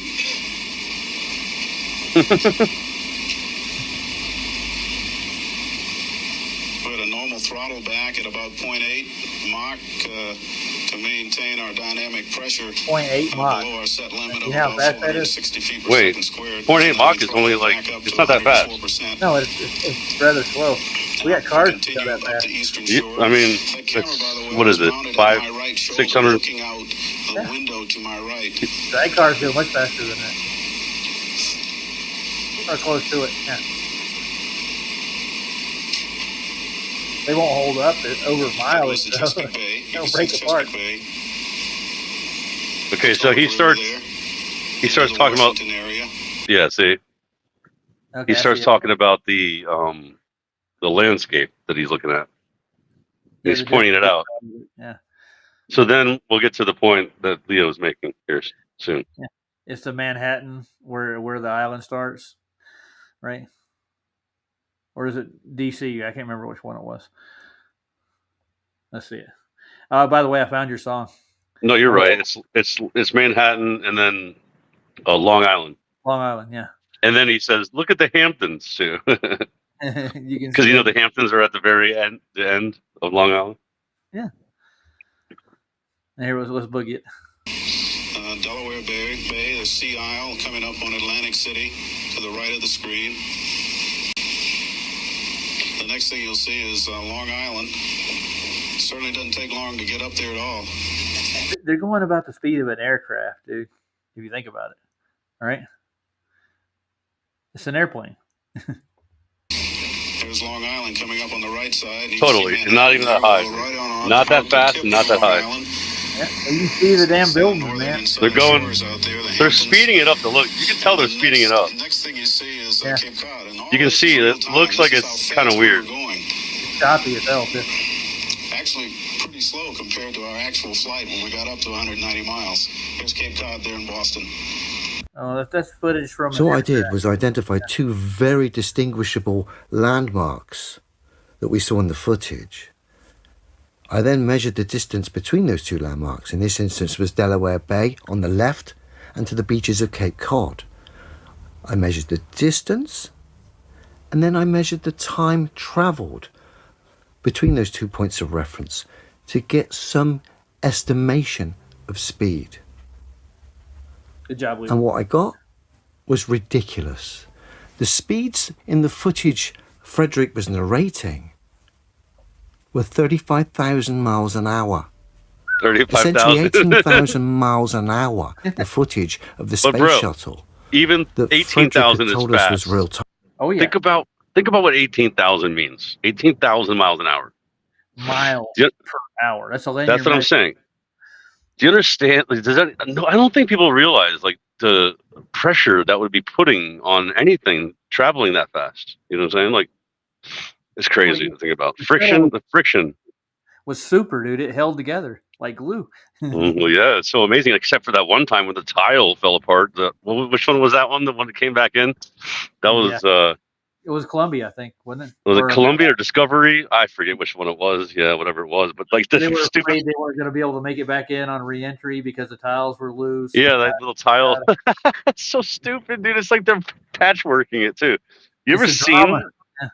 You ever seen them close up, like zoomed in? Yeah.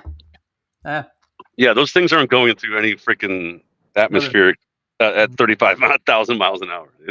Sorry. Crazy. The Blackbird is designed for that kind of stuff. The Blackbird only goes like I think Mach 2, right? A little bit above it, I think. There's a new one actually, a little bit above Mach 2 maybe. Okay, whatever it is, but like Mach 2 is only like 1,500 miles an hour or something. So that's still fucking fast, dude. Think about that. Like 2,000. Yeah, 2,000 miles an hour is crazy fast, and they're trying to say that they're going 35,000 miles an hour, bro. Yeah, 35,000 in an airplane. In the atmosphere, in the actual atmosphere too. Like, what the heck are they talking about, dude?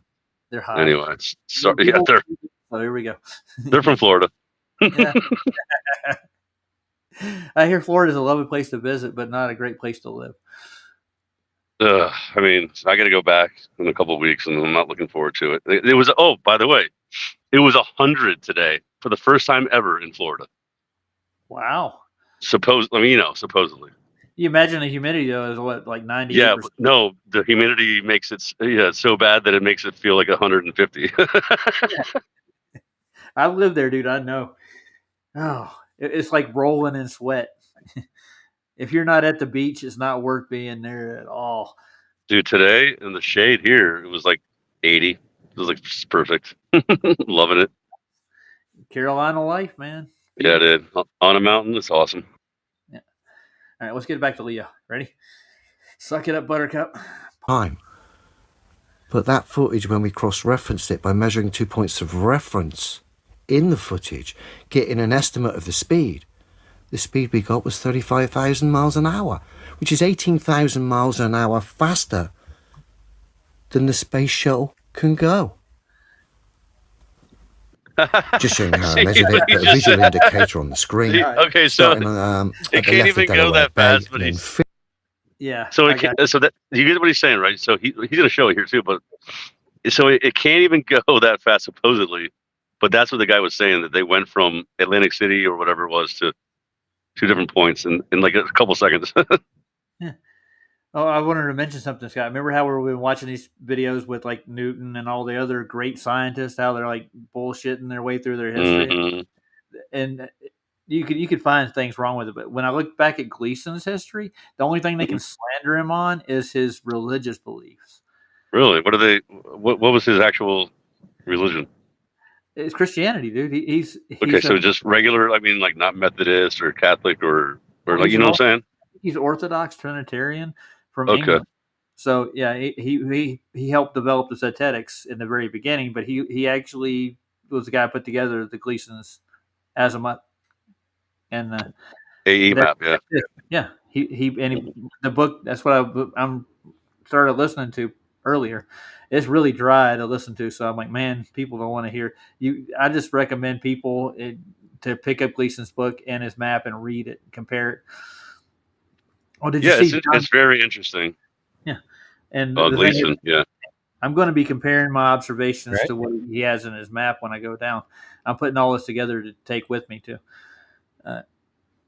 I did have a copy of Gleason's, but it's not really legible. I might have to get another one. I want to compare Gleason's sun calculations for what the observations are when I get there, even in Punta Serenas, all the way down to Antarctica, to Union Glacier, to that 80th parallel. So, see if they're correct. What year? What year was Gleason's? What year was that map?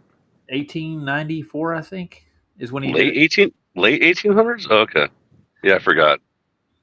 Okay, so that was when he was around, like in that era.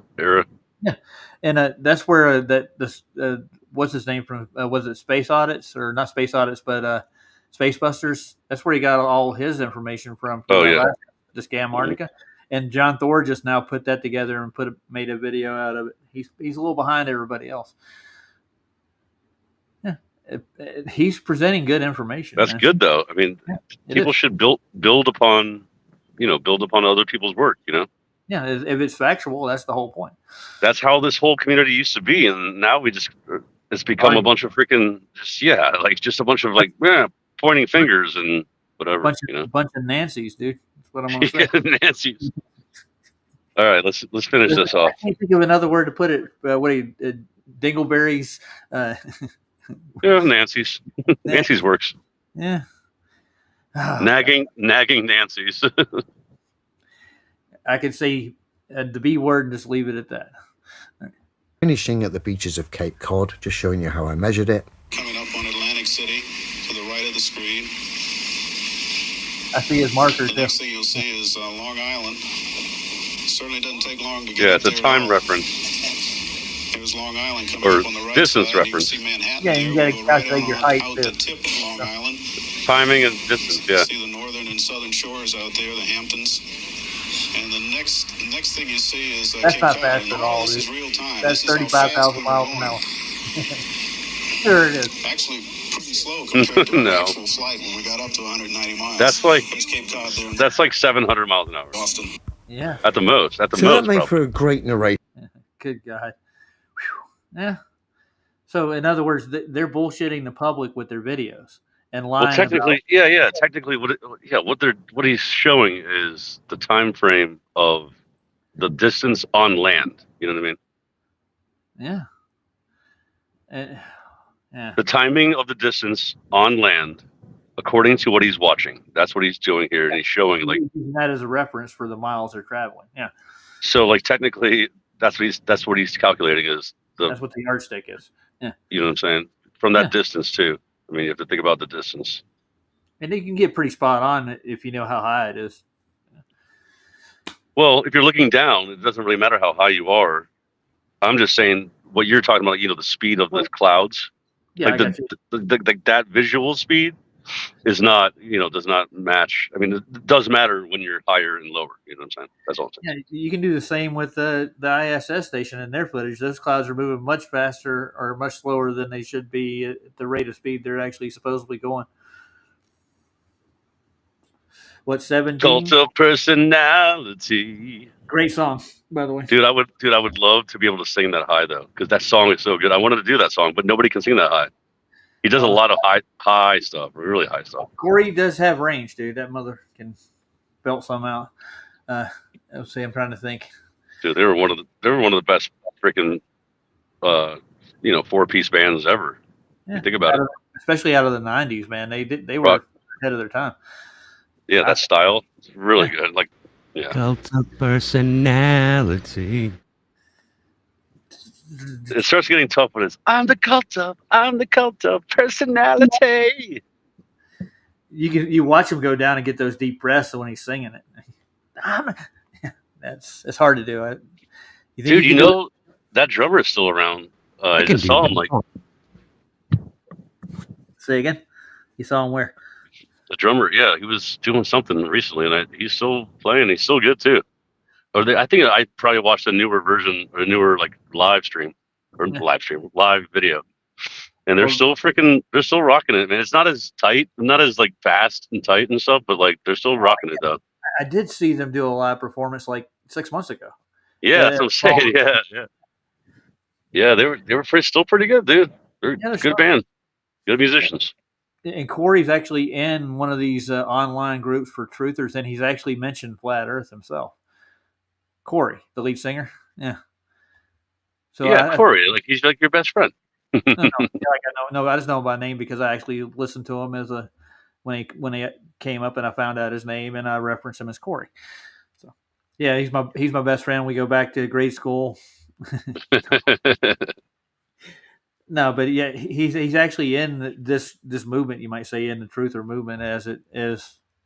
And it makes sense because if you think about that song is telling you it's freaking the cult of personality of these freaking talking heads, you know. Well, like history or is politicians and stuff that they teach you in school. It's a truther song. If you think about it, it's definitely a truther song. Yeah, and you watch the video; it's definitely politically motivated too. Yep, and you probably shouldn't do that because you'll get strikes. Well, hopefully one day YouTube will wise up and let us play stuff that we want to listen to. That's a message for you YouTube algorithms out there. It's free to the public. From Frederick. Like I said, that is until you cross-reference it. And then when you cross-reference it using the two landmarks, the visible landmarks that I was able to identify, and then you put that information in the speed calculator, Frederick's narration is 18,000 miles an hour out. So the conclusions we're left with regarding this footage, the space shuttle footage from Frederick, who was a rookie NASA space shuttle pilot at the time, who went on to become a NASA administrator. Considering this footage is going 18,000 miles an hour faster than the space shuttle can go, Frederick's telling us it's real time. And of course, he's not realizing that this footage is too fast. That tells us two things. One, Frederick is obviously never sat on the space shuttle. I personally don't think anyone ever has, myself, okay?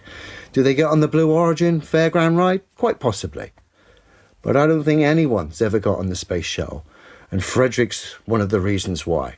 He doesn't have a Scooby-Doo regarding the speeds that relate to the Scooby-Doo. Like I said, we've got a discrepancy of 18,000 miles an hour.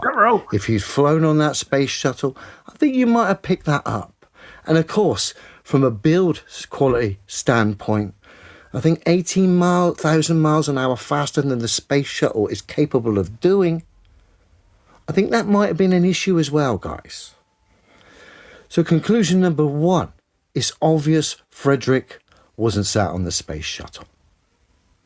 Conclusion number two, it's obvious they have to speed the footage up. Otherwise, we wouldn't have had this discrepancy. They have to speed the footage up. And of course, in this instance, they got it wrong. They sped it up too fast. But I feel the reason they have to speed the footage they sped it up too fast, Roger. Obviously, that's the thing. anyone who's watched the space that's funny. I got that. They sped it up too fast. They didn't think that anybody would catch it. But meanwhile, 20-something years later, freaking some guy in England figures it out. Didn't take long, did it? It's funny to think of when their technology backfires on them. You know what I mean? Like, they didn't think this through back then. Yeah. Well, you know what I'm saying? They were doing that when they first released stuff from like the ISS, the first 24-hour feeds. They were moving the clouds way too fast for what they were doing at the height. Yeah. I did a stream on that live one time, like the original first 24-hour feeds that you were doing, and it wasn't anywhere correct at all.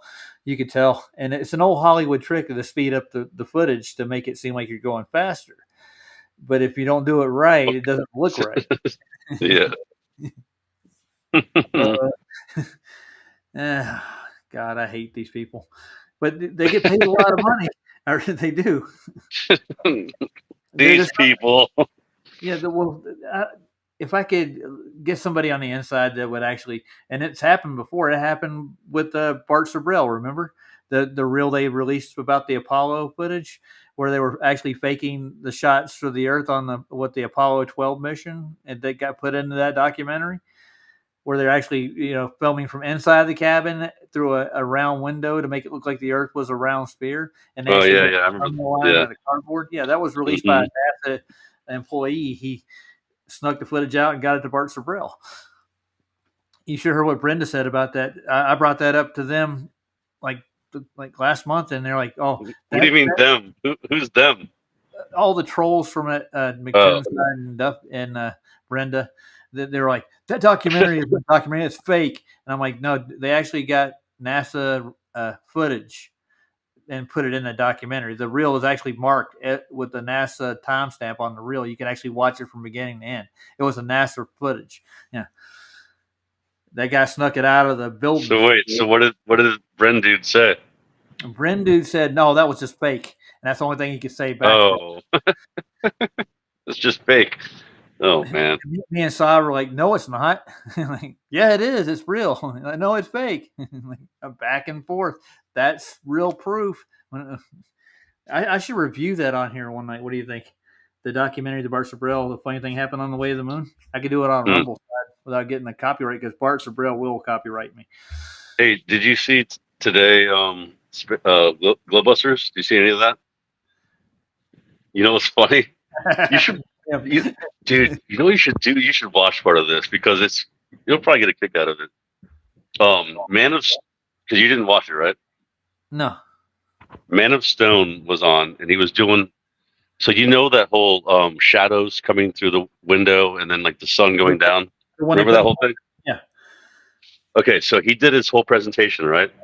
Good. And Karen B was like, well, I have a problem with a few things. And then him and Karen B were like fighting. It was funny. Nice. Dude. I was like, well, it was funny because honestly, I think they were both kind of being dumb, to be honest with you. Like she was talking about something and he was taking it the wrong way, but it was just kind of funny. Okay. What was her point about Stoneman's observation? We should watch it maybe because it might be kind of funny. Maybe some other time. I could do it tomorrow. Yeah, whatever. They were on over there. I'll be off tomorrow. I'm off tomorrow, so. Ah, cool. No. But anyway, let me tell you one more thing that I heard too. So I was watching. It was Crow 777. You know Crow. I know Crow. And he was doing. Believe it or not. He was doing. They were doing a show with him and what's her name? Rose. You know. 777. Yeah. Yeah, Rose 777. So Rose said that what's his name? Frickin' Nullodome retard Austin, right? You know Austin, right? Yes. Austin. Yeah. So he got one of those. Jaron raised money for him, $4,000 for a telescope. It's a sun. What's it called? Hydrogen alpha, right? Yeah, you got a hydrogen alpha. Yes, telescope. He actually finally got one, right? And he's all excited. He's like, "Oh yay!" And so, freaking, guess what? He can't even figure out how to use it. Well, he's a raw genius, dude. I'm telling you. He can't figure out even how to get the sun in the shot. He can't even get the sun in the camera and in the telescope. In the scope, bro. Dude, get me wrong. Telescopes are hard to work with. I've done it, and it took me like 2 weeks to figure out how to get a star in my scope, let alone the moon and everything. Yeah, that's what I'm saying. It's not easy. But I mean, I did figure it out. Well, you gotta figure it out before I went on live on screen with it. But bro, it's been like 3 weeks at least. You know what I mean? Like I just think it's funny because I think the guy's a douche. You know what I mean? Yeah, he is. He ripped my friend off, and I'm sorry. Like I just can't forgive him for being like that with my friend Christian Knapp. So whatever. It is what it is. But I just think it was just a funny thing. Like you get, oh yay, Jaron raised money for me. Yay. Oh wait, I can't even use this freaking thing. Well, dude, if you want a good laugh, go over on Quantum Eraser's channel and look up Austin Whitsitt. He's got them trimmed out in like 650 different clips where he's actually double speaking constantly. Brilliant. Yes, brilliant, Bryce. Oh, I'm sorry. But Serious B, she's talking about how, what's his name? What was his name? What's his name again? Serious. That used to do the funny mellow. Oh, not mellow dome, murder dome. Have you ever seen? You remember that, dude? Oh, it was so funny, bro. Some of that was like for real, like made me laugh a lot. It did. It was funny. I think I watched like an hour of it almost. Yeah, like it got old after a while. Like he did the same thing like 3 times or 4 times, whatever it was. But like in the very beginning, though, I was like, oh, it's pretty funny. Whatever happened to the Mellow Globe? Where's he at now? What's he doing? He's not doing anything lately. Yeah, Grounded Extracts. Yeah, okay, my bad. Grounded Extracts. That was his name. Oh yeah. So in other words, he's not doing anything in the community to do any observations. Who that one or Melodome? Melodome. Oh no, well, because he hasn't figured out how to use the scope, so he hasn't even posted anything lately. Oh, okay, good. Because you know what he was doing? He was always doing the sun observations. Like he's like, oh, look at the sun circle. Oh, I'm sorry, I thought you were talking about Austin. What's it? Don't go to QE's channel. Sorry. No, I'm talking about Austin. Yeah, I've talked Austin Melodome. Yeah, I know him. When I used to go over on what was it, Rockfin, the room I was in, he would moderate it, and we talked back and forth. Oh yeah. Well, anyway, he's the one that my friend Christian Knapp, like he started his channel, and then that guy took it from him. Like pretty much said, no, it's mine now. But he's like, wait, I literally made the whole channel. He ripped them off, and it was a whole thing, and he freaking tried to make money off of it, and he did make money.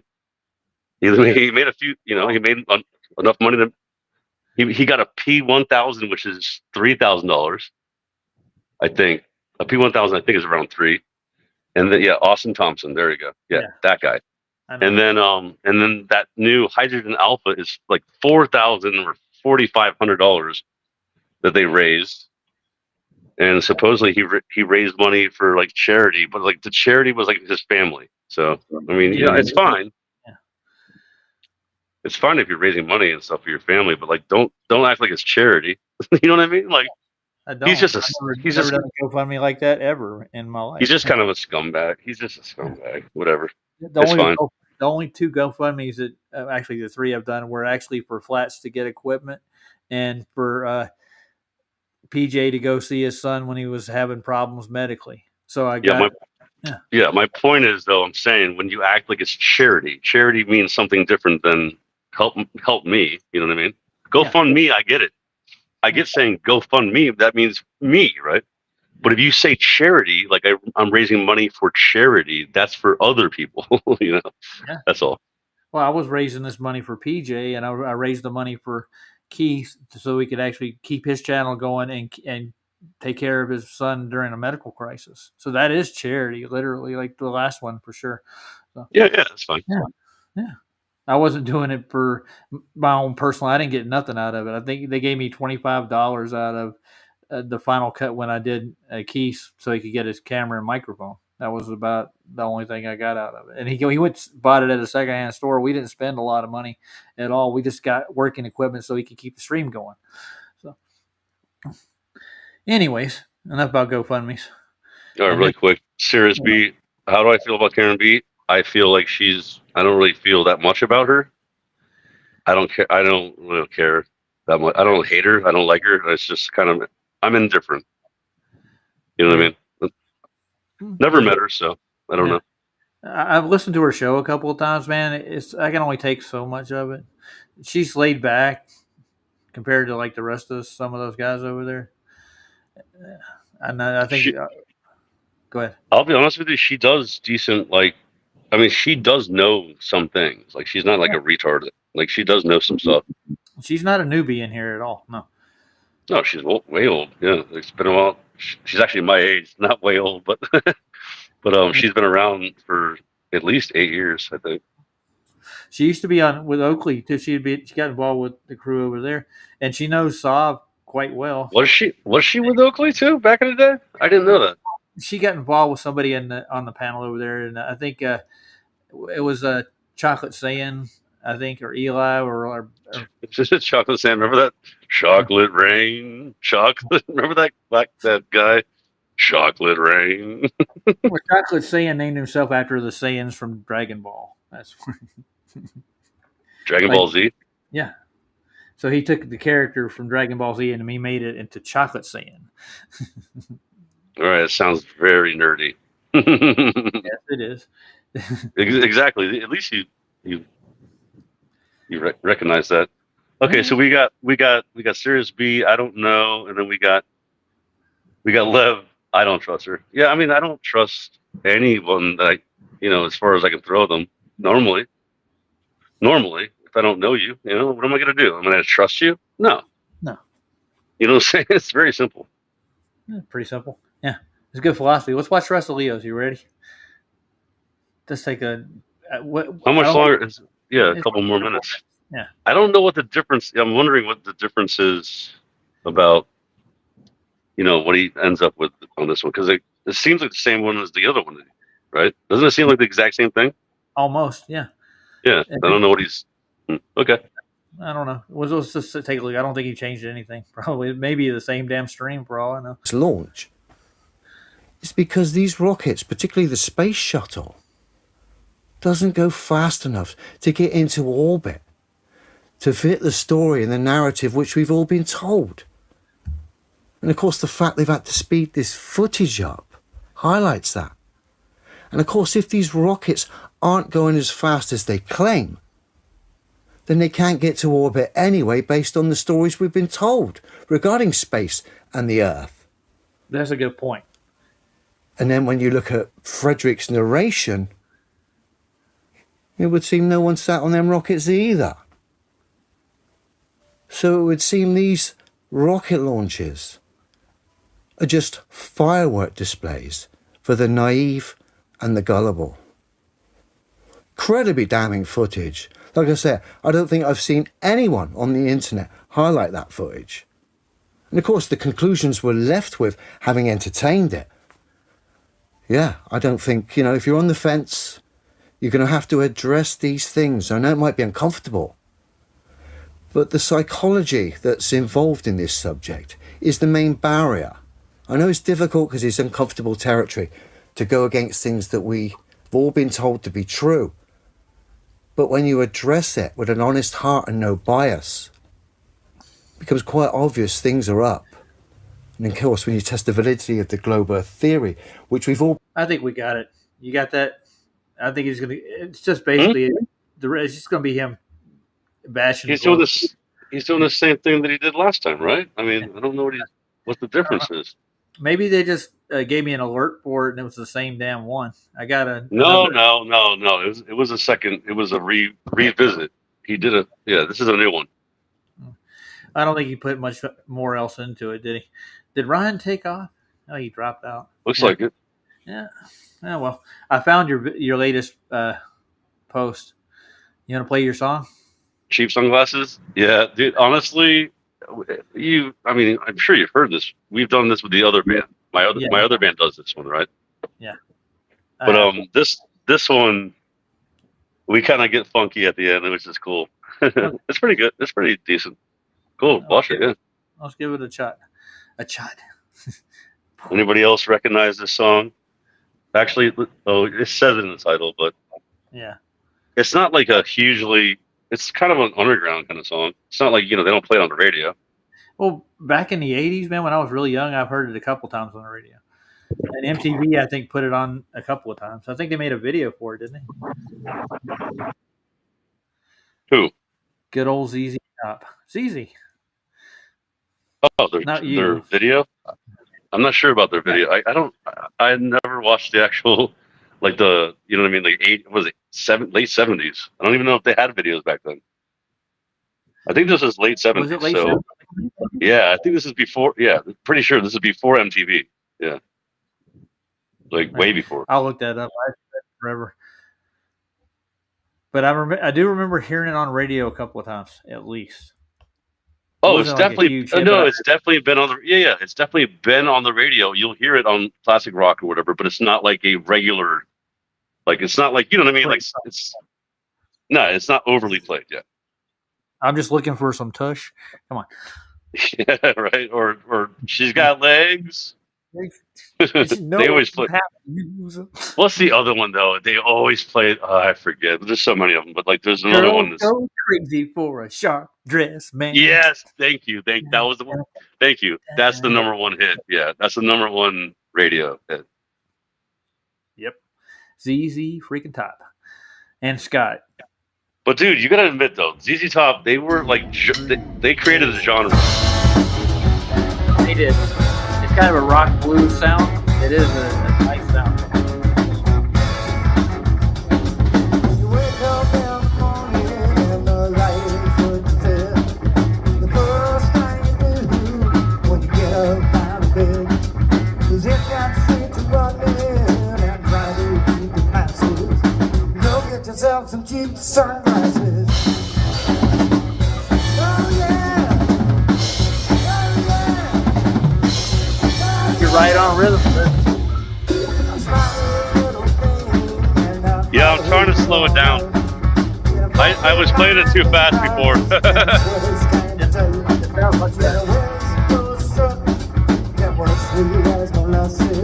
But what really knocked me out was a cheap sunglasses.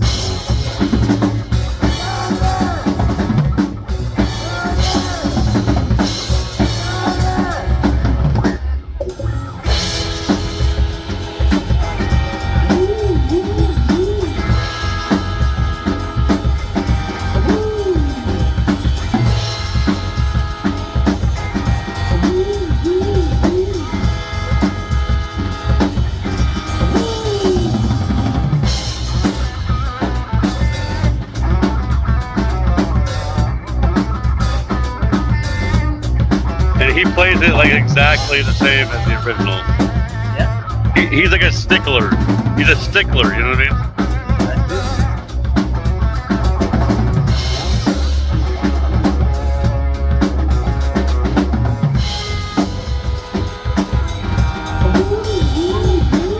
I hear you.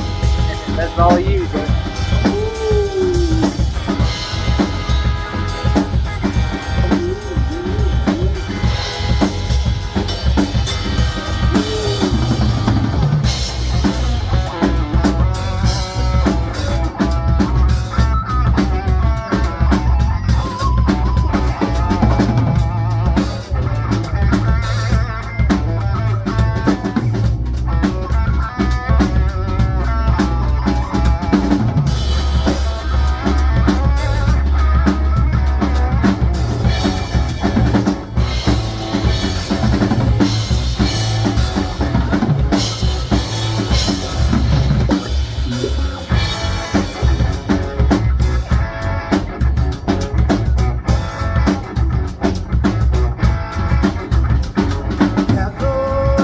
Outside, Jack Frank.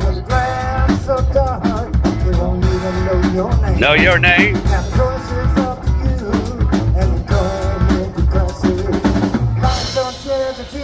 Cheap sunglasses. So it gets better at the very end. This is when we start having fun. This is the fun.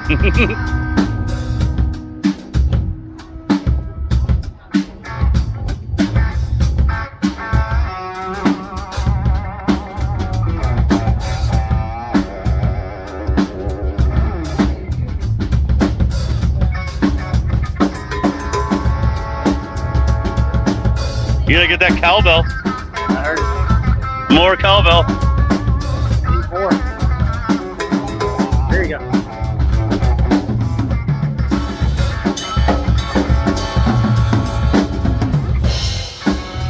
Even utilize the ride. Yeah, little. What do you call that? Improv.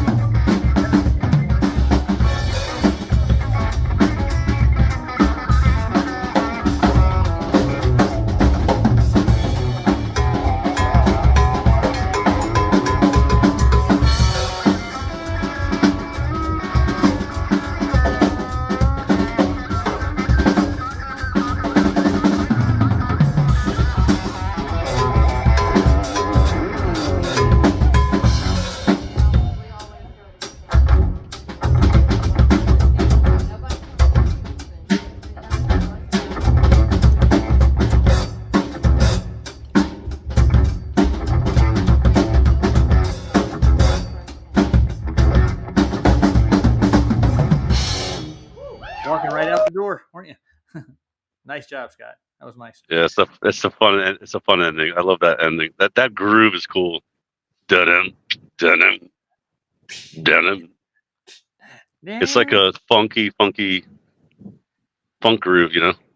Yeah, kind of a little bit of funk in there, but I get a lot of back Texas kind of blues that they have a lot of influence from. Oh You yeah, know, total Texas Southern rock, blues, like jam stuff too. Like kind of yeah, they're good. yeah. Well, it's been Un, 2 hours almost. un, So unlike the same group that Lev is talking about, that's a different group. all the same group. They're bastards. Yeah, but in the grand scheme of things, those lies will catch up with those mothers. That's all I'm going to say. It's just tell the truth. It's not that hard. Porn beat, Yeah, just like a wow wow wow wow. nice 70s porn beat. All right, what are you gonna end with? I don't know. That's a good question. I did have David Karen pulled up. Again? You know who David Karen is, right? That's the guy, the intro guy, right? No, that's Oh this is no! David. Oh, David Cameron. Oh, that's he does like truther stuff, right? Yeah, I was going to do is the ends of the earth just for Eddie Banjo's sake, because Eddie's accusing us of being like cryptic What? and Illuminati with our eye signs and all this bullshit. Mm-hmm. And Keith is gonna do like a show how he's chill. Yep, we're going to pull all the stuff he puts on his show and show symbology in it too. So it's like, Dude, I never trusted that Banjo character. I couldn't stand him from the beginning, and that was a long time ago. You know, Eddie has some valid points he's made, especially with science and stuff. But when it comes to his behavior in the group, I don't like it at all, dude. It's yeah. Well, he did a good job. Remember, he was the first one that did the flight pads. You know. Yeah, And that was good, good job on that. But then after that, it's like he just went, I don't know. It's like he tries to fight on purpose, to get views. That's what he does. I guess I don't know. I'm not here to get views myself personally. I'm here to just contribute to the community the best I can.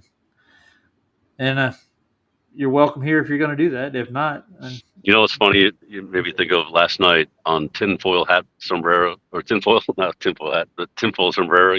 What's his name? The guy I went to go meet.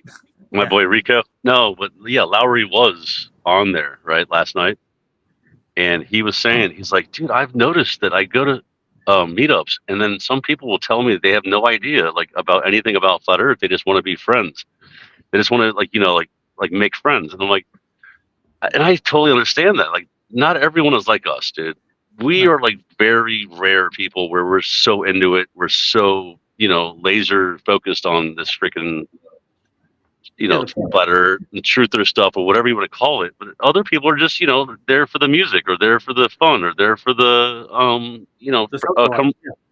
camaraderie, socialites. Yeah, whatever you want to call it. And so I totally understand that side of it. That's not like, people in here, like these are real people. Like everybody, there's 4 or 5 people in here, but like these are real people. You know what I mean? Like, well, I understand being social and all, and I like socializing with people, but when it comes to like truth and just the facts of the matter, I don't want to distort them. I want to undistort them, and that's why I like this group. They unravel the lies and show the truth. Totally. Yeah, totally. I'm totally with you on that. As far as when I went to that meetup over there meeting Lowry, I socialized. I sat down, had dinner with them, and was drinking and eating. Yeah, I don't mind that. Yeah, it's funny because he's a super social guy. Like he's a totally social person. You know what I mean? But he just didn't understand. He just didn't understand like why there would be people that almost like they're acting like they're like, I get it. Like if you're acting, if you're just an actor, that's different. But if you're just having fun and just meeting people and being friends and you're lonely or something, like I get it. Like a lot of people in chat are lonely. Like they don't have like much family, or maybe they don't have, everyone around you is like a freaking normie. You know, Yeah, that like gets kind of dry. It does. yeah, like I totally like, dude. I was drawn to this whole thing, 10 years ago because I didn't know who to talk to about chemtrails. I'm like, nobody even cares, like, Yeah. in real life. Well, they don't believe half of it because they're going to be highly skeptical because it's not coming from a mainstream source. Yeah, because they were brainwashed. Yes, because everyone's brainwashed. Yes, I totally understand that. But some of us got out of the brainwashing somehow. I don't know how it happened. I think God did it, but somebody snapped you out of it. And yeah, maybe something. Yeah, a revelation you got like, hey, this don't seem right. There's something wrong. There is something wrong in the world. There's something wrong with it. It's Something wrong with the world today. Yeah, I'm not thinking the Cheers song. No, that was Aerosmith. That was "We're Living on the Edge." Yeah, I know, but they also have that in the Cheers theme song too, don't they? Oh, wait, something wrong with the world. Oh no, it's the beginning. Oh, what is it? Don't you want to go where everybody knows your name? Yeah, I forget. And your troubles are all the same. I don't think it says there's something wrong with the world today, though, does it? I had to look that up. I don't know. I'll throw that in the next show. Well, what do you want to look at? What Space Audits, right? That'd be a good one. That'd take a good hour or so to look at. Wait, which one? Space Audits, the last one you said that Karen B. Oh no, it was that was Glowbusters. Glowbusters. Okay, that was today. Yeah, today. Yeah, Man of Stone did the thing, and it would be funny to. It's probably like 10 minutes. We can just go through 10 minutes of. Yeah. It was just interesting to see. Yeah, I brought that. Because so let me. Oh, actually, no, we'll do it. We'll do it tomorrow because like I was going to explain something, but no, we'll save it. Save it. All right, good. Yeah, I took the Stoneman observation with Ben over to Ryan on Burn the Corporate Fiction and showed it to Joe Cool, and they both glanced over the whole first blender part of it like it was nothing. Like you would see this on a globe. You would see a giant shadow from the globe. Yes, that's dude. That's the thing, dude. You would, and you don't see that, and I don't understand how they can explain. How do you explain that? You can't. There's no explanation. You would see it daily. Yeah, you can. You would see. Yeah, you would see it constantly doing that whole thing. A line, a Terminator line across the sky. Yeah. Why don't you see it? Yeah, all the way over land, and then all the way over clouds, and then like it was just obvious. At the end of the video, both of them, I said, "Well, that will work in both models," and I said, "Okay, I'm banging." No, it doesn't. That's not. Oh boy, yeah, that's crazy. Yeah. Joe Cool, yeah, he's a freaking globey. Yeah. Well, I watch the sunset daily. I'm like, no, you don't. And I try to explain with that video, and it's funny to think about how you do not see the sun set ever, like never, ever. Ever. All right, so the ends of the earth, and you ready to say goodnight, everybody? Good night. All right, good night, everyone. Who's in here? 4 people? Yeah, there's 2? At least 4 people, I think. What do you mean? Well, it says 3 here. Okay. But I can go look on the YouTube side and see how many people are watching. It says that there's 3 watching. Yeah, we have 3. All right. Well, good night, guys. Cool to see you guys. Thanks for coming by. Appreciate it. I hope I enlightened your day there. And I'm doing a lot of this stuff for posterity. But I'm saving that clip out of Duffy on the phone for a reason. That they're saying that I'm not prepared, I'm lazy, and I didn't do anything. I tried to go on the first trip, and they didn't let me. And there's a reason for it. I think dude, I'll tell you what, man. I think we had one of the funniest shows ever with me, you, and Cubby. Oh yeah. On this backup channel. Yeah, we did. That was freaking. It made me laugh, dude. For real. I listened back to a little bit of it. I'm like, that was fun. You guys are both hilarious. I can be when I get enough sleep. Well, it wasn't really. I mean, it was about like just coincidences and like observations and whatever. It was funny. Oh, yeah. It was a good show. Yeah, I agree with you. All right, nice Scott. Good night, everybody. And here's the ends of the earth. From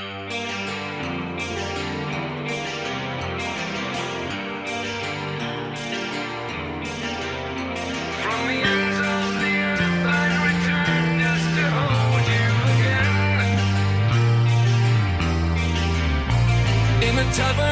Plymouth, our adventure awaits. To my wife I'll bid farewell as she waits from our gate. With the voyage at sea, destiny I have date for 8 pieces of silver. I boarded my fate. With 2 years of provisions, from sauerkraut to nails, 9-ton hogsheads of rum and castor full of ale. We made ship-shape the rigging from crow's nest to keel, and with a wither eye open, Captain Cook set sail. Hang on to the winds and head out to sea. Beyond the horizon, the ends of the earth beckon we.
find hell frozen over.